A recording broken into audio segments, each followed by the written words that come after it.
Cuando me enteré, pues primera respuesta fue, da igual, el Dakar no es la muerte de nadie. ¿Sientes que te dejaron tirado? Sí, al 100. Estuve medio año, un año, incluso año y medio, que no sabía qué hacer exactamente ni con mi vida. Era como, ¿y ahora qué hago? Pero a mí lo que más me pone, por así decirlo, es el saber que me estoy jugando la vida. Con el quad de rally, con el Yamaha Raptor 700, logré conseguir una punta de 167. ¿Recuerdas la caída más bestia que has tenido? Digo, bueno, ¿y ahora qué viene? O sea, llegué a como... temblé un poco y, bueno, pues más gas. ¿Qué le dirías a alguien que piensa que lo que hacéis es una locura y que estáis completamente locos?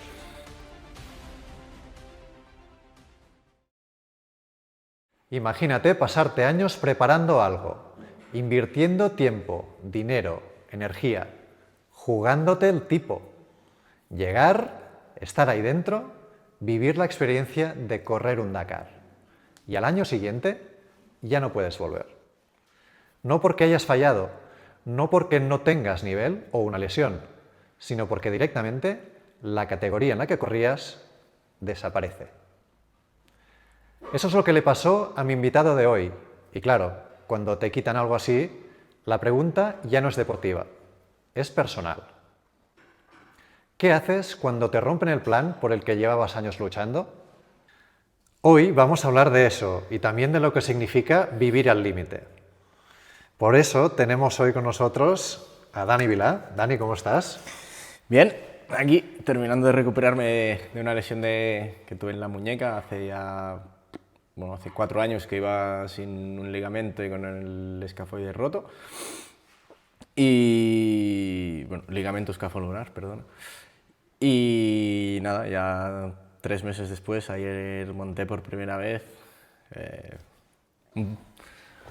Un peso menos encima, todo está casi correcto y espero poder volver a competir en breves. ¿Sigues dando gas? Más que nunca.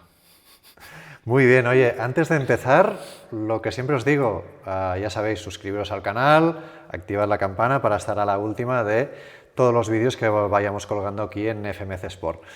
Y nada, a ver, Dani, yo para preparar esta entrevista, te lo confieso, he estado un poco mirando tu trayectoria y sobre todo mirando tus vídeos, y es que la verdad, a mí me surge una pregunta básica. Tú estás un poco loco, ¿no? No, o sea, menos de lo que pueda parecer.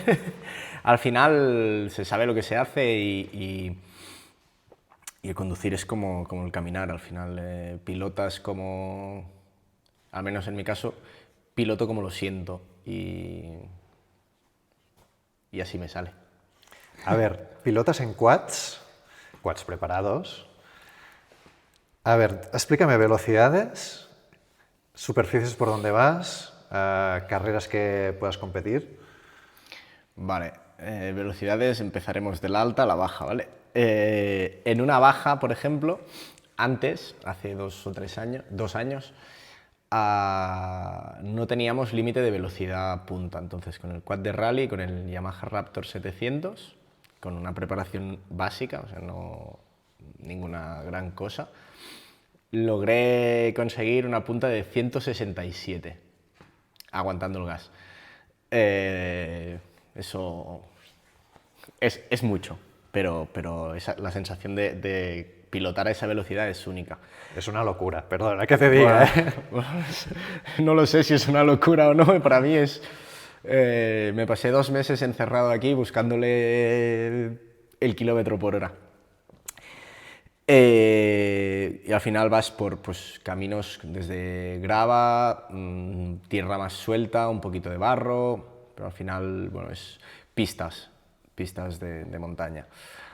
Con el quad de cross, que sería el Yamaha 450, en un circuito motocross más o menos se suele saltar, no te sabría decir ahora mismo una velocidad exacta, pero así de memoria, pues entre 50 y 70, y como velocidad máxima estás, yo en mi caso, unos 104, no más. O sea, al final es es todo mucho más explosivo y demás.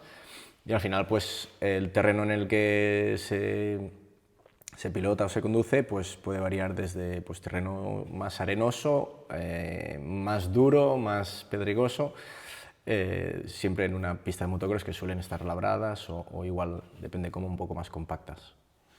¿Dónde tienes el límite? Porque ¿tienes uno establecido ya configurado o ya cuando entras en carrera es cuando te vas soltando y probando a ver dónde está? El límite es como una centralita, se va reprogramando según lo vas viendo más cerca, más lejos, eso cada día cambia.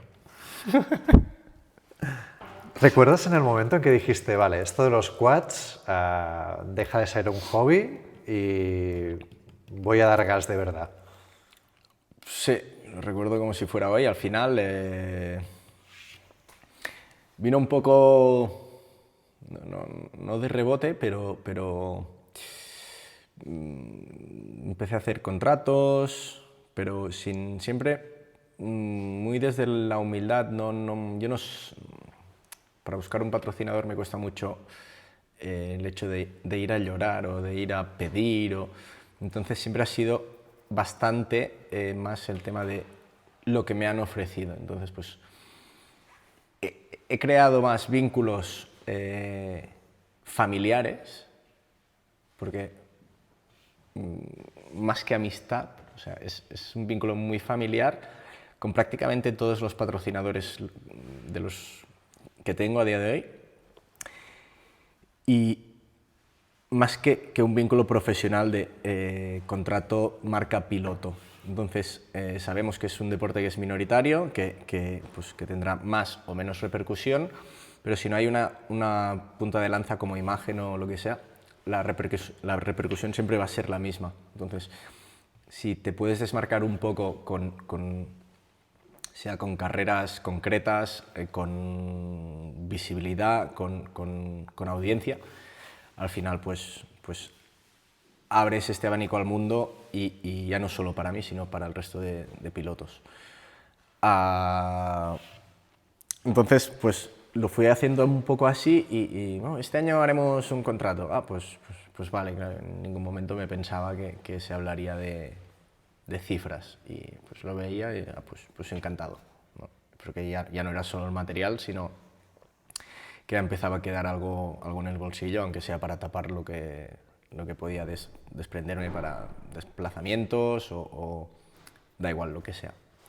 Y así poquito a poco, pues al principio solo se empezó que se cobraba por victoria y creo que eso hizo crear en mí un poco de caníbal, con hambre de siempre victoria, que siempre ha estado, ¿no? Pero aún se acentuó igual un poquito más. ¿Recuerdas la caída más bestia que has tenido? Sí, y no me pasó nada. Todas las lesiones mías han venido por caídas siempre a poca velocidad, muy lentas, con poca tensión en el cuerpo. Pero recuerdo, no me acuerdo ahora mismo qué año era, pero el primer año que en el Dakar implementaron los airbags como obligación, Rally Andalucía, previo al Dakar, había una recta muy larga, alcancé al piloto delante, iba dentro del polvo y yo veía solo que era una línea recta y el roadbook era lo que indicaba, no había ningún peligro, no había nada. A la derecha había muchos árboles y a la izquierda veía pues el final, o sea, como la cuneta del camino y todo recto. Y digo, vale, pues todo es recto, no hay nada. Y de golpe y porrazo me da la sensación, digo, ostras, esto está dejando de correr, creo que, claro, vas con los tapones, creo que el quad está cortando, pero todo por sensación. Y se me ocurrió agachar la mirada y sí, el quad lo tenía ya así y la velocidad era 150 o así. Y venga, a dar vueltas y una voltereta, una voltereta más y ya se termina. Y así igual 2 o 3 veces. No sé los segundos que llegó a ser la caída, pero yo apostaría por 6 segundos por el suelo, que son muchos segundos. Y de hecho me levanté y miré, digo, ¿qué he hecho? Porque no sé lo que he hecho. Y claro, lo veía todo recto. Y era una vaguada de hormigón, un paso de agua que pues creo que por poco lo debo casi volar, no sé, no lo sé porque no noté ni el impacto. Pero claro, cuando me levanté no lo veía y saqué el móvil porque si no el equipo estoy seguro que no me hubiese creído. Y de donde llegué, o sea, de donde me levanté y saqué el móvil a donde empezó la caída, fue 1 minuto 15 caminando. O sea, para que te hagas una idea de la distancia, Muchos metros, vaya. muchos metros, sí, solo alguna rascada y ya está, pero... Ostras, claro, airbag hinchado, todo, vamos a seguir. El cuate estaba destrozado, pero destrozado. No pude seguir, pero sí, esa fue la más fuerte de mi vida probablemente. Te iba a preguntar si alguna vez has pensado en que dices, ostras, de esta no salgo. ¿Puede ser esta caída? No, pero con otras caídas que sí que ha habido lesión, el fémur mismo lo pasé muy mal. Y sí que no veía nunca como el final de eso y era... Pero porque era muy doloroso. Y con el resto de lesiones, igual la que más molesta o me ha molestado ha sido la mano, esto de la mano, que todo viene a raíz de una rotura de la cabeza del radio. Y así he tenido pocas lesiones, por suerte, en 25 años que hace que monto o más. Y todas me han pasado ahora de mayor, desde los 20... Sí, bueno, de mayor. 2015, 16, sí, hace 10 años fue la primera, cruzados, ligamentos, menisco, todo muerto. Después vino el fémur en 2019 y 2022 creo que fue esto de la muñeca. Y a día de hoy, pues bueno, la operación esta última viene de lo del 2022, pero bien. No te veo con muchas señales. Esto sí. está hecho adrede, o sea, es síndrome compartimental, es para no quedarte agarrotado. Vale. Esto hace algún año Continuar más. teniendo movilidad en la mano y que no te puedas desagarrar del quad y... O no poder frenar, porque llegó un momento que entraba a pista y en, no sé, 50 metros, 100 metros, o sea, ya estaba agarrotado y me llegaba a grabar de esto no frena, a ver dónde freno, y ni siquiera levantaba los dedos, pero, o sea, yo la señal sé que la mandaba voy a frenar, y al final me grababa, digo, no puede ser. Y al final pues pudimos ver que había algo que no funcionaba. ¿Llevas la cuenta de los huesos que te puedes haber roto? Sí, bueno, huesos, no, hay algún hueso roto que no hay operación. Sí, podría decírtelo aquí, hueso grande, carpo, fémur, radio, escafoides, un pequeño hueso que hay en el pie, apófisis, pero eso creo que no es hueso, de aquí de la cadera y 4 vértebras, 2 de cervicales, 2 lumbares. Casi nada, ¿eh? Sí, poco. A ver, tú corres también o has corrido en bajas. Son carreras de dar gas a fondo durante mucho rato. De dar gas como un psicópata, tanto como puedas imaginar y más. ¿Eres consciente del riesgo? ¿O hay algo en la cabeza que hace clic y lo único que piensas es cómo ir más rápido?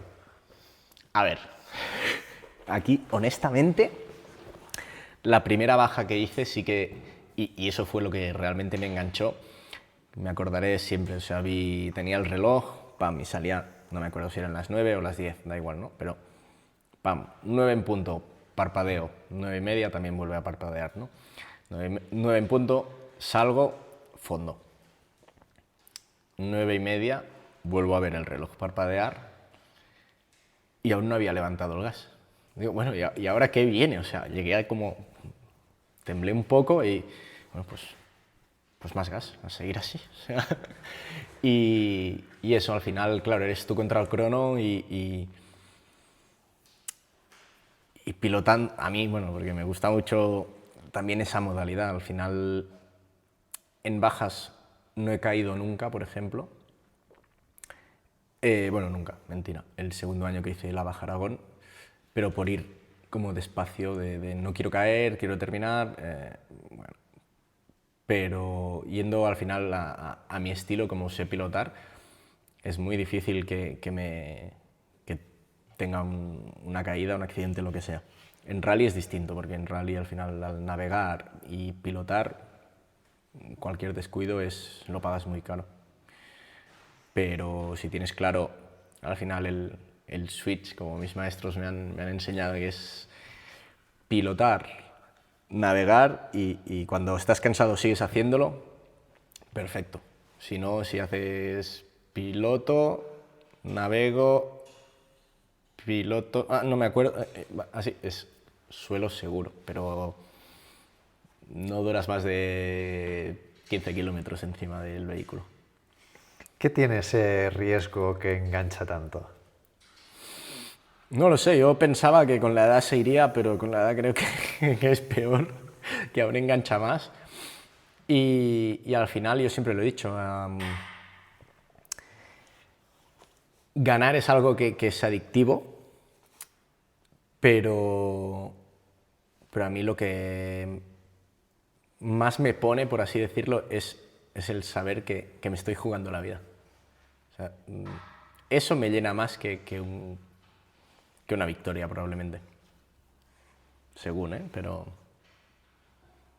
O sea, puedo ganar y estar enfadado porque no he pilotado como he querido, o no enfadado, pero como poco satisfecho, y no ganar, pero estar súper satisfecho por, pues no he ganado porque no sé más, y esto es lo que he hecho, pero estar contento por haber pilotado como realmente he querido.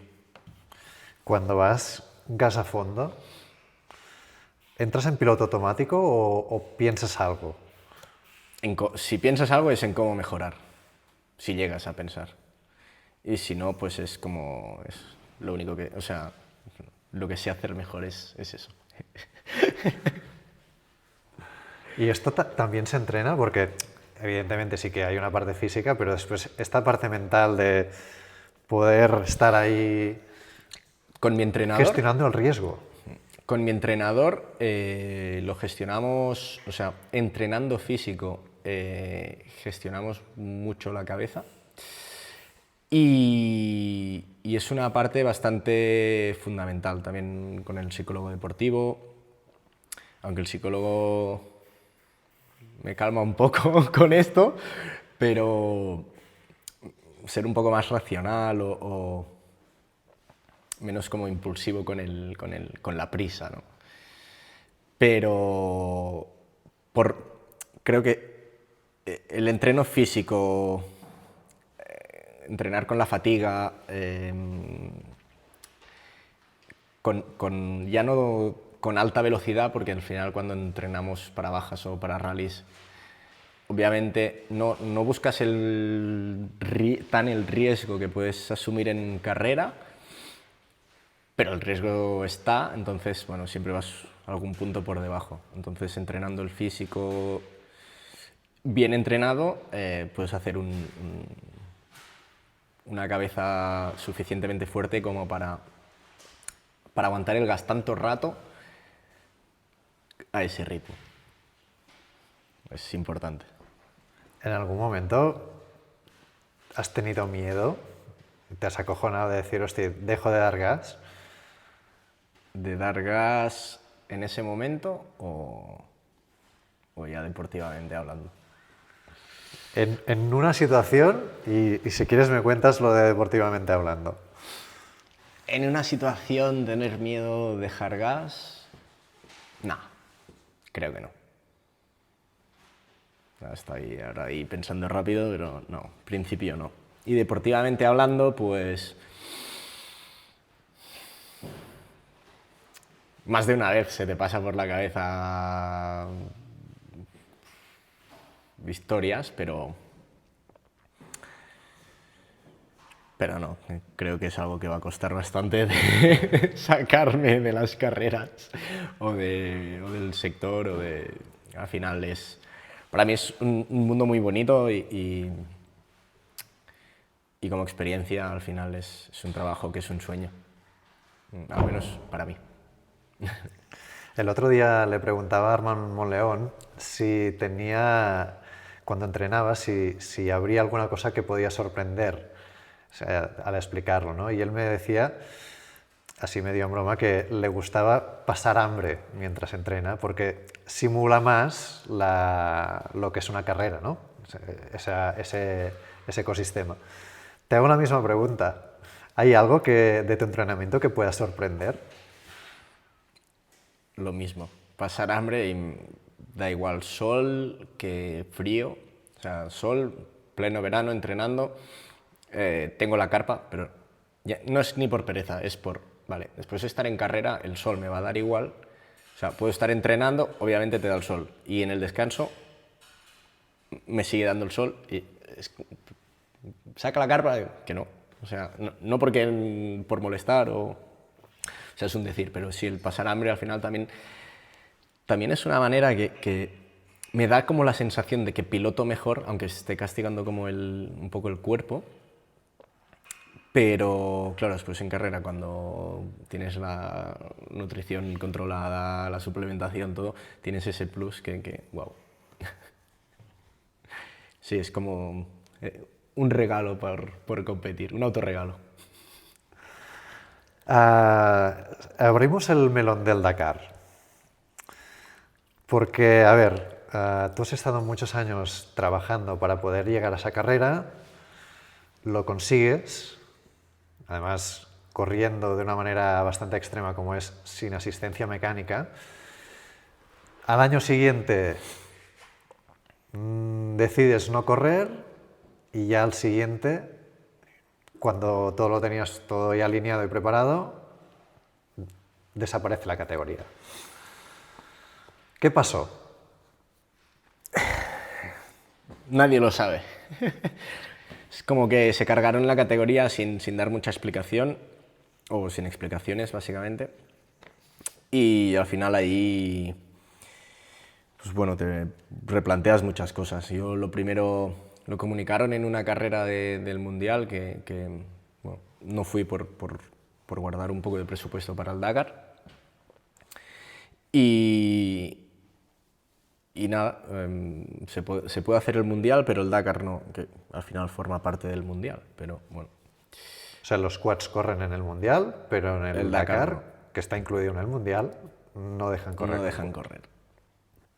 Fue como muy, o sea, chocante y duro, porque cuando yo renuncié el año anterior, había escuchado algo de como que iba a desaparecer la categoría o así, y me quise informar bien, llamé tanto por la parte de ASO, que ASO me dijo que todo ok, que sería por parte de FIM en todo caso, llamé a FIM, que todo ok, que también, que sería por parte de ASO, me reuní con ellos en París, todo ok, perfecto, genial. Pues al año siguiente voy, y al año siguiente pues me quedé sin poder ir. Cuando me enteré, pues primera respuesta fue, da igual, el Dakar no es la muerte de nadie, hay otras carreras.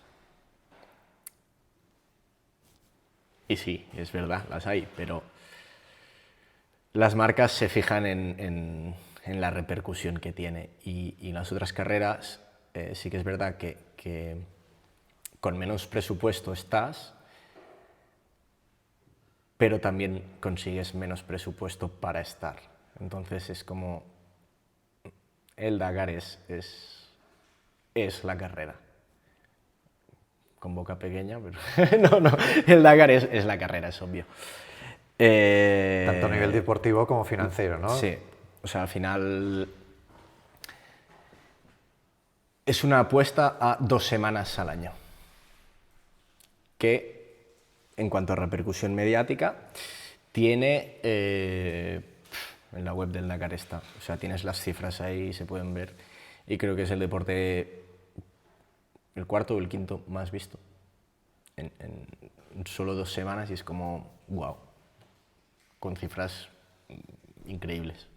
No sé si es por las fechas, por la propia carrera, que probablemente, que es una experiencia que si puedes vivirla ya no compitiendo, sino estando,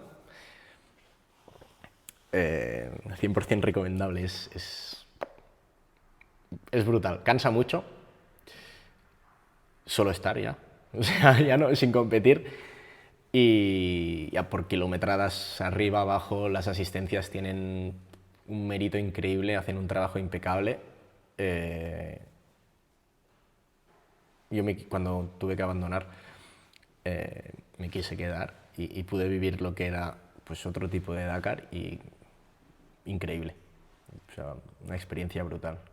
Háblame de ese Dakar que corriste, porque claro, es muy distinto llegar al final de etapa y encontrarte mecánicos que te ayudan y te arreglan el quad. Que te lo hacen todo, básicamente. Y llegar tú mismo bajarte y decir, me enfundo el mono y a darle a las tuercas, ¿no? Exacto, así fue. Bueno, es la categoría Original by Motul y es una experiencia única. Engancha un montón, o sea, siempre lo he dicho, yo no quería retirarme sin volver a hacer otro sin asistencia. Y bueno, al final es duro porque sales, llegas, o sea, haces la etapa, tienes menos problemas como todo el mundo, llegas y bueno, pues tú decides tu orden, tus protocolos, un poco tu gestión del tiempo, que los segundos y los minutos en el box allí son oro, pero son minutos que pierdes de descanso. Entonces, pues te gestionas desde la hora que vas a comer a la hora que te vas a duchar, si te puedes duchar, si te da tiempo, o quieres ahorrarte esa hora y pico, porque el bivac es muy grande y de camino a las duchas pues te encuentras a una persona, otra, vas contando cómo te ha ido la etapa, después en la ducha igual hay cola o igual no funcionan, entonces es lo mismo de vuelta. Y lo mismo con la comida, entonces vale, tú te lo gestionas un poco todo según el trabajo que tengas que hacer en el vehículo. Para mí la prioridad era el vehículo, el resto era secundario. Yo llegaba, me enfundaba el mono y hasta que no lo tenía listo no me iba al comedor a comer o a cenar. Y al final pues quedaban los restos, que era pasta. Pero bueno, lo prefería así, prefería tener la garantía de poder llegar, o sea, de salir y llegar al día siguiente. Al final el quad tiene más componentes que una moto y yo llegaba y lo desguazaba como si fueran tandas de motocross. O sea, una carrera de motocross que cuando llega al equipo pues se queda chasis pelado y se vuelve a montar, pues no lo dejaba chasis pelado, pero poco le faltaba. Así que bueno, revisarlo todo, los puntos débiles, los que se revisan menos también se revisaban, y sobre todo la navegación, que no diera ningún fallo. Así que es una experiencia brutal, la verdad, y sin duda lo volvería a repetir en quad. Estamos hablando que te levantabas, ¿qué? No me acuerdo, pero 3, 4, pero igual dormía 2 horas. ¿A las 3 de la mañana te levantabas? 1 hora antes de la salida mínimo, o hora y media, si podía 2. Al final te despiertas, te vistes, no te puedes saltar el desayuno en ese caso, desayunas y sales. Claro, tienes todo el enlace, pero sí, depende. Si a las 3 te despertabas a veces. 3, 4, 5, sí, para salir a las 5 o a las 6. 3, 4... Y te ibas a dormir, pues eso, 12, 1... 12, 1, depende de la hora que terminara el quad, sí. Lo recuerdo... Bueno, etapa 2 y ya estás fundido, ¿no? Bueno, y en la 1, yo llegué en la 1 y dije, pero ¿qué ¿qué es esto? ¿Qué etapa es esto? O sea, esto es muerte. O sea, si como todas sean así, hacemos una semana. Pero sí, o sea, llegué y me acuerdo que estaba como cocido, me notaba como rojo, inflamado todo y era como, wow. A ver, tú venías de encadenar proyectos y habías preparado ese desembarco en el Dakar. Cuando te dicen que se elimina la categoría, es como si sentiste que te habían cortado el camino, esa progresión que llevabas. Sí, porque era progresión ascendente. Estaba mirando para crear una estructura de asistencia con comprar un camión que, o sea, me faltaba 2 semanas un mes para poder tenerlo o firmarlo, da igual, a un camión de asistencia, ¿sabes? Todo aquello, vale, hago el camión o sea, hago el equipo, la asistencia, un cliente, 2 no más, para no ser muy grande. Entrar un poco ya en el círculo o en el circo, ¿no? Pero, claro, cuando se notificó esto fue como un wow. ¿Y ahora qué? O sea, claro, al final el Dakar o el rally en sí aunque sea pilotar la moto, el quad o el coche, da igual, es otro deporte. O sea, llevas toda la vida haciendo quad cross y resistencias y cross countries y lo que quieras y bajas, pero al final una baja no tiene nada que ver con un rally. O sea, la gente nos confundimos mucho con eso, yo el primero, que pues es la previa a un Dakar o a un rally, no. O sea, ahí no se navega, ahí te estás confundiendo porque trabas el gas y hasta que llegas. Está flechado. Si hay coches, está flechado, muy bien flechado. Entonces, es como un poco un error de orden, ¿no? Que solemos hacer, pero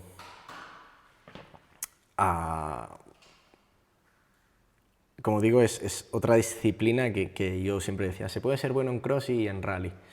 Sí, pero los riesgos que llegas a asumir con el rally no los tienes en ninguna otra modalidad, porque al final en las otras modalidades te centras en pilotar y en el rally, además de pilotar, también necesitas saber navegar bien. Obviamente necesitas una velocidad para que salga un resultado, pero o sea, es otra disciplina completamente distinta. Y ya simplemente por percepción del riesgo, yo qué sé, ves un bache y en cross, pues cada vuelta está. O en una baja, da igual, te la juegas muchísimas veces y a ver qué pasa. En un rally, o sea, no te digo que no te la juegues a ver qué pasa, pero muchas veces lo haces sin verlo. O sea, porque estás navegando, estás pilotando, estás tan concentrado que ¡pam! Y ya estás por los aires. Entonces es como todo, o sea, es otra disciplina. Claro, dejas de hacer cross para que no te pase eso, y ya no solo que no pase eso, sino es por la percepción del riesgo de la velocidad a la que vas. O sea, por pilotaje, vale, pues ese bache le doy, ¿qué tal? Pero a esa velocidad igual no le has golpeado nunca un bache así. Y la respuesta del vehículo es distinta, nueva, y entonces es encontrar un poco la balanza, pero claro, llevas toda la vida haciendo una cosa y cuando decides dar el paso, o sea, el cambio, que cuesta bastante desde económicamente a deportivamente, que es como me voy del otro deporte que estoy en la cresta de la ola y cuando si quiero volver, pues igual ya no estoy arriba, ¿sabes? Y es, bueno, pues aceptar eso para ponerte en una categoría que pilotos con mucho menos nivel que tú probablemente te pueden ganar. Entonces es una parte bonita porque ya no depende tanto del pilotaje o de las horas que hayas empleado en pilotar o en entrenar tan específico, sino hay otros factores que son los que deciden un resultado final. Ese reto, también entrenar la navegación y todo esto, supongo que también fue bonito, ¿no? Fue bonito y muy gratificante. Al final tuve la suerte, o tengo la suerte de que vivo en una zona donde hay grandes navegantes como mis dos principales maestros, que es Jordi Viladoms y Armand Monleón principalmente, junto con Alex Aro, o sea, es zona de muy buenos navegantes. Entonces, bueno, conocen un poco el perfil de piloto que soy y todos los roadbooks que salíamos a entrenar y demás, no había ninguno de clavar el gas. Todos eran muy ratoneros, de mucha concentración, de mucha viñeta seguida. Después había alguna que sí que era más espaciada, pero bueno, todos nos conocemos y los unos a los otros obviamente nos apoyábamos y bueno, pues al final en el Viladoms Rally Station, pues los años de experiencia de tanto Viladoms como de Monleón juntados en una semana de stage, aprendes oro. O sea, literalmente es oro. Porque pues desde las tácticas en los radares, las desaceleraciones y aceleraciones, el punto donde se valida y donde se vuelve a validar al final, a cómo en los rumbos, en los caps, en cómo recortar partes del roadbook sin recortar nada, o sea, desde en los propios waypoints, pero con la seguridad de que estás pasando y estás validando. Al final son muchos años de experiencia englobados en una semana que si quieres hacerlo por tu cuenta no lo vas a hacer con esos años, no lo vas a aprender, pero al final son carreras que son muy caras y al final pues en cada carrera es algo nuevo y no cuesta muchísimo, la verdad. Cuando pasa lo del Dakar, ¿hay algún momento en que te planteas, pues lo dejo todo? Sí, estuve medio año, un año o incluso año y medio que no sabía qué hacer exactamente ni con mi vida. Era como, ¿y ahora qué hago? ¿Vuelvo a hacer cross? Era como tirar para atrás y me daba como pereza porque es muy exigente y al final también creo que pasé un poco del cross al rally por el hecho de que el rally también es muy exigente, pero al final, como no puedes navegar todo el día, o cada día, ni cada semana probablemente, pues descubres que también tienes otra vida además del deporte, o que hay más vida, o que existe. Entonces, pues bueno, también creo que va un poco con la edad y era como el replanteo de qué hago. Y al principio me negaba en volver a hacer cross, hasta que, bueno, pues es lo que he hecho toda la vida, haciendo rally, seguía entrenando cross, porque al final es lo que te da la velocidad, pero bueno, a día de hoy está todo ya encarado, enfocado, y por ejemplo, el año pasado volví a ganar el Campeonato de España de Quad Cross. Este año me he perdido las primeras por culpa de esto de la mano, pero a partir de la siguiente en principio ya podré estar, así que bueno, todo en marcha otra vez y al final compitiendo por sentimiento y sensaciones que es como toda la vida me he movido. Te quería preguntar también por las bajas, y has dado algunas pinceladas de las diferencias que hay entre el rally y una baja. ¿Cuáles serían las mayores? Al final es la navegación. En las bajas también se puede navegar con GPS o con roadbook incluso. Pero si la baja está, si en la baja hay categoría de coches, por reglamento el trazado tiene que estar flechado, sí o sí. Entonces apenas se navega y es un poco absurdo que pierdas el tiempo navegando cuando, si sin GPS puedes hacerlo, pues dale. Y básicamente es esto. O sea, al final son etapas, las bajas son un poco más cortas, bueno, bastante más cortas las etapas, y mucho más rápidas. Entonces, no suelen ser en desierto abierto, por ejemplo, es más pista. Después también hay bajas que sí que se navega, pero son minoría prácticamente. Los roadbooks igual son un poquito menos acurados. Es un poco esto, no hay muchas más diferencias. El resto tienes zonas de radar igual, controles horarios.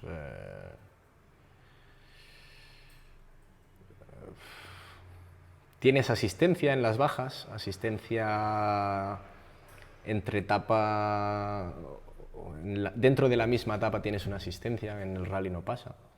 Como si fuesen unos boxes, para que nos entendamos. Sí. Para reparar lo que igual son 45 minutos de asistencia que tú comes, el equipo hace lo que tenga que hacer de mecánica o lo que sea y vuelves a salir. Pero prácticamente es el tema de la navegación y la velocidad. Para alguien que no lo ha visto, ¿cómo de peligroso es una baja? Buena pregunta. Para alguien que no lo ha visto.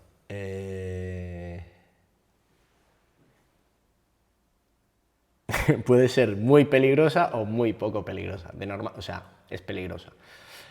Al final no deja de ser lo que puedes hacer a nivel usuario un domingo. Sales por la montaña, caminos y vuelves a casa. No deja de ser eso. Pero según donde sea la carrera, pues claro, tienes otra velocidad. Y mayor riesgo, obviamente. Claro, para mí no es peligrosa, ¿no? Pero sí, algo de riesgo tiene, está claro, y al final hay factores que no están, o sea, que no dependen de ti, que puede ser pues una cosechadora, un tractor, un animal o otro vehículo que se ha accidentado que como no en todas las partes del trazado hay público o fotógrafos, muchas veces no te pueden llegar a avisar de X peligro. Sí que es verdad que vamos con un dispositivo que se llama Stella, que si el otro piloto accidentado le ha podido dar o la propia organización detecta un impacto con muchas Gs o sea, desde dirección de carrera lo tienen prácticamente todo controlado, se notifica al accidentado si da ok o no, entonces pues a partir de eso pueden notificar a los demás, pero hay veces que es prácticamente inminente y no da tiempo a todo. ¿Qué error no puedes cometer nunca? Primero en una baja y después en un rally como el Dakar, por ejemplo, porque entiendo que deben ser cosas diferentes. Para mí, tanto en uno como en otro, sería, por ejemplo, salir fuera de mi tiempo de control horario, o sea, llegar tarde a la salida o salir antes de mi tiempo. Y después tener penaltis por los speed zones, que son las zonas de radar, por saltarme alguno, esto sería tanto en baja como en rally. Y en rally le añadiría el penalizar por no validar un waypoint. O sea, mis mi target en cada rally era no tener ningún tipo de penalty de este tipo, sobre todo. O sea, al final puedes ser el mejor que si tienes penalties. Ahora un radar, aunque sea a poca velocidad, da igual, ya tienes los minutos. No validas un waypoint, más de lo mismo. Entonces, siempre se busca el límite de la legalidad y de todo, pero el penalti no está permitido. Volviendo al Dakar, ¿sientes que te dejaron tirado? Sí, al 100. Es como no pude dejar el sello allí, que todos somos conscientes de que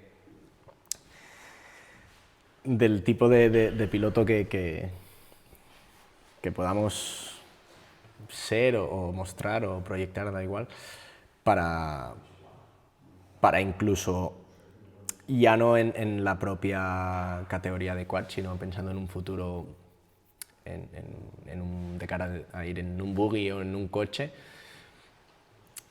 que está claro que me gustaría ir tanto de piloto como de copiloto, pero en ese caso lo que buscaba era un volante. O sea, poder llegar a buscar un volante al final de mi trayectoria deportiva en un manillar. Y es como no he podido mostrar eso, no he podido, al final, o sea, no he podido llegar a pilotar a mi estilo en el Dakar. Y es como, tengo como esa espinita allí que ahí se va a quedar. Tu estilo es ir rápido y poder tener una asistencia que te arregle el quad y que poder exprimir... Al final, sin asistencia también, pero al final era el primer año. Quería aprender de la carrera en carrera.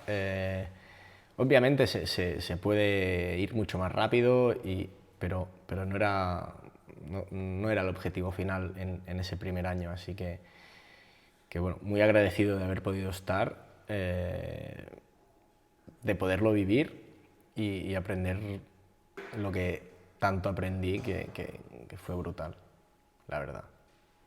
Y mejoras que le pude hacer el quad de cara a los años siguientes, desde pues, el propio kit de navegación a los estribos, los depósitos de las parrillas, todo esto lo diseñé yo para el siguiente año. Le rebajé 30 kilos al quad y no se rompía, además, que son piezas que se suelen romper. Pues esto lo aprendí en un enlace, por ejemplo. O sea, iba detrás de me acordaré siempre, un BRX, los coches rojos creo que eran de Inglaterra, de ProDrive. Y iba detrás, iba mirando, trapecios de detrás, un taco mecanizado, guay. Pinza de freno, un taco mecanizado. Mangueta, un taco mecanizado. Digo, coño, y estos coches no se rompen. Y al final pues es lo que hice, unos estribos de un taco mecanizado, las parrillas también, todo control numérico, y haciéndolo pesado para la primera prueba, me había ahorrado ya 30 kilos y con una mejora en la conducción que era increíble. Pues bueno, además de lo que te decía de hacer la estructura, un equipo y demás, no sabía si llegar a vender ese kit o tener la exclusiva, y si querías el kit pues tenías que correr conmigo. Eso aún no lo había ni barajado, pero ese era el punto en el que estaba en ese momento. ¿Os han dicho si en algún momento se podrá reemprender? No, nadie sabe nada. Cero información. Cero información. Yo lo tengo todo, aquello listo, por si. Pero bueno, también los años pasan, la ilusión también mengua a veces. Y nada. Bueno, el Dakar al final es un deporte que la experiencia y los años igual es un punto a favor. Decías antes que cuando te preparabas para el quad-cross pues era muy demandante. ¿Cómo es tu vida fuera de la competición? Buena pregunta. Pues al final soy una persona muy simple, muy honesta conmigo mismo y también a la vez muy solitario.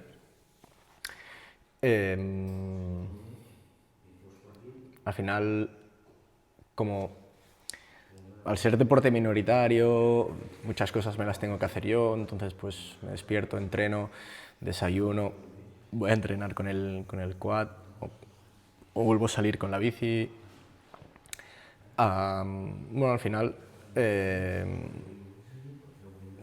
como también me puedo dedicar a algo que es distinto, con los horarios y demás, pues ya con los amigos, pues ya saben, pues hoy vengo, o digo que vengo y después no, pues porque igual se me ha roto algo y tengo que repararlo pues para el día siguiente. Bueno, es un poco esto, pero al final hay que entenderlo también. ¿Qué haces para desconectar? Nada, soy un enfermo. O sea, No desconectas. no desconecto, entreno. O sea, subido a una moto, subido a un quad, bici. Así es, bici, rodillo. Cuando hubo una época que si quería desconectar, cogía una scooter, una T-Max que tengo, y me iba a dar una vuelta, tranquilo, ¿eh? O sea, simplemente con la visera abierta, que me diera el aire y pues así desconectaba. Muchas veces pues me voy a subir una montaña a pie, pero bueno, al final siempre termina siendo corriendo y pues lo uso. Pues, Falta velocidad, ¿eh? lo uso como entreno físico, pero es lo que te digo, desconectas sí, haciendo deporte. ¿Crees en algo? ¿Energías? ¿Una religión? Energías, estos últimos años igual un poco más por experiencias, pero creo en lo que todo uno mismo puede crear, como, yo qué sé, gente dice suerte, bueno, la suerte la creas y te la generas tú mismo muchas veces. Desde pues cómo lo proyectas a cómo lo percibes después, bueno, está claro que todo pasa por algo, pero yo qué sé, resultados de carrera. Soy muy frío y muy cruel conmigo mismo y es como, aquí no hay ningún easy. He ganado, ok, porque en esa carrera he podido ser el mejor. O no, o he ganado porque otro ha roto. Y podía ganar el otro. O sea,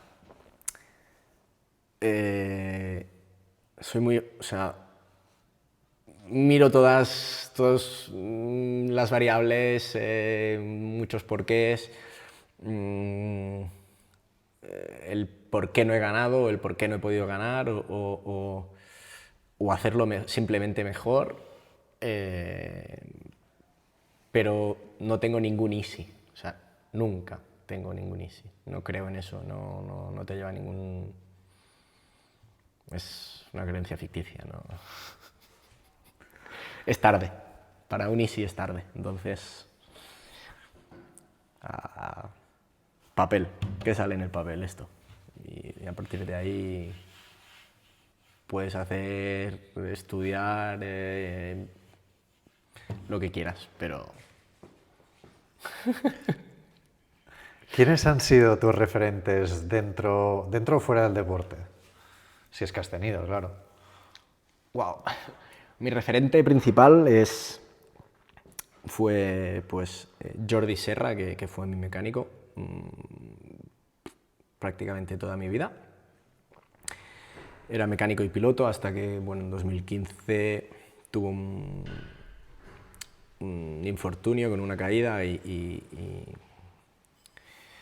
se quedó pues bueno, cambio de asiento, que paso del quad pues, a una silla de ruedas, que después siguió compitiendo en buggy, ganó la Baja Aragón, y seguí haciéndome de mecánico. Para mí y para tantos otros, Jordi sin duda era un referente. Y después en motos, pues Joan Barreda sin lugar a dudas. O sea, creo que somos perfiles un poco similares y es el único piloto que me he atrevido, o ya no me he atrevido, sino que le he pedido una camiseta. O sea, no tengo nada de ningún otro piloto que no sea Joan. Y la firmita ahí. Sí, sí. ¿Hay alguien que te gustaría parecerte? ¿O No. por cómo es, o por cómo vive, o...? No. No. Si tuvieras que explicar algo por qué haces esto, lo de subirte a un quad, ponerte a 160 por hora, dar saltos, ¿qué le dirías? ¿Cómo has dicho esto? Que si tuvieras que explicar a alguien por qué haces esto de subirte a un quad y ponerte a esas velocidades, ¿qué le dirías? ¿Por qué lo harías? Lo hago porque así lo siento. Si no lo siento, no lo hago. O sea, me muevo por sentimientos con todo en la vida. Y el día que deje de sentir que tengo que hacer esto, será el día que voy a dejar de competir. De competir, no de entrenar, probablemente. Y de entrenar sería pues lo mismo, el día que sienta que tengo que, o sea, que no sienta que tenga que entrenar, o porque no esté dispuesto a asumir ciertos riesgos o responsabilidades que pueda tener entrenando o llámalo X, también pues ese creo que será el día que se termine mi andadura encima de ruedas.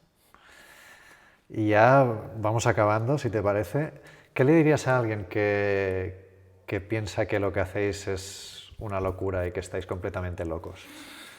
Que si quiere lo puede probar para que lo siga pensando o pueda pensar que no. Al final, bueno, también la experiencia hace bastante y con los años, pues aprendes que bueno, pues el riesgo está, el miedo es algo que no está claro que no puedes tener, sino el miedo te paraliza, el respeto en todo momento tienes que tenerlo. Pues al final es como la vida misma, ¿no? O sea, si tienes miedo de algo, pues no lo vas a hacer y al final pues puedes hacer algo con respeto, pero sabes o sea, eres consciente de lo que estás asumiendo muchas veces. Aunque cuando te pongas el casco no lo pienses. Pero es que al final, si lo llegas a pensar, al pensarlo ya es el miedo, ya no es el respeto. Entonces es un poco esta balanza que respeto sí, miedo no, y les animo a probarlo, sin lugar a dudas. Y ya la última, ¿dónde te podremos seguir y dónde te podemos ver? En mi propio Instagram, 4danivila, y igual en un tiempo hago un canal de YouTube que hace ya algún año que intenté empezarlo, pero bueno, al final ya sabes el tiempo que lleva, los recursos de grabar, editarlo, al final cuando voy a entrenar, entreno o muchas veces voy solo, o sea, no me da como para grabarlo con la calidad que el público merece realmente. Y entonces pues me enfrié un poco con esto, pero bueno,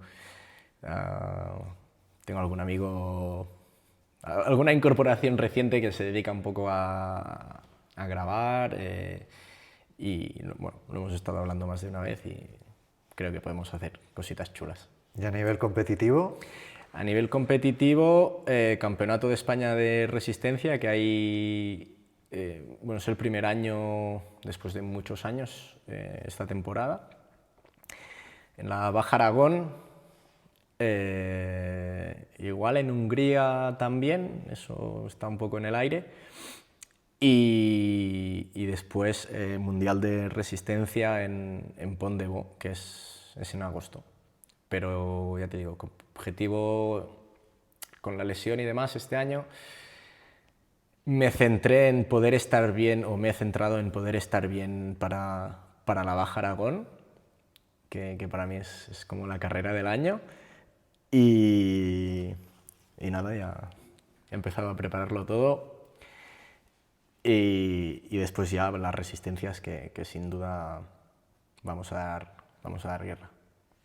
Muy bien, oye, pues Dani, muchísimas gracias. Estamos en su taller. Si tenéis oportunidad alguna vez de pasaros por aquí, veniros porque es auténticamente espectacular. Hay aquí unos montajes muy serios. Y nada, sobre todo, muchísimas gracias y mucha suerte de aquí en el futuro. A ti. Y vosotros, ya lo sabéis, si os ha gustado esta entrevista, dadle like, dejadnos un comentario aquí en lo que queráis preguntarle a Dani o a mí. Y ya lo sabéis, estad muy atentos porque aquí en FMC Sports se vienen más cositas. Hasta luego. Yo lo que vea que si tienen alguna pregunta en comentarios o así, la voy a responder sin problema. Pues adelante, ahí vamos. Chao.